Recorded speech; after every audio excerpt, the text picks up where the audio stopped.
On his way to get married, a military man and his best man set off on an 800-mile road trip from Camp Lejeune in North Carolina to Lafayette, Indiana. It was 1 a.m. on a cold January night in 2014, and the man tells Monsters Among Us that the weather was bad and temperatures were in the negative double digits. As the pair closed in on Indianapolis, they discovered they had no money to pay for gas to refuel the car and were about to run out. Growing up in the trucking industry with my dad, I decided to stop at a truck stop, the man explained.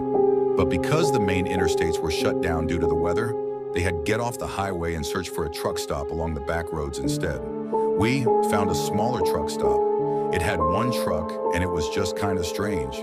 It was just a blacked-out truck with a blacked-out trailer. There was no real markings on it, nothing distinguishable, he says. They went in, hoping a clerk or waitress would spot them a few dollars for gas enough to make it to Indianapolis, at which time they'd go to the bank, take out cash, and pay back the loan. Inside, they found a tidy diner, occupied by a waitress, cook, and a lone truck driver.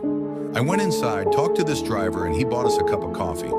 We sat there and talked for about 30 minutes about what was going on and where we were headed, and he gave us $20 for gas.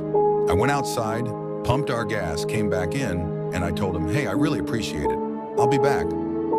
Making good on his word, the man got cash from the bank upon arriving in Indianapolis and returned to the diner. When we arrived at about 10 o'clock in the morning, it's boarded up, he says.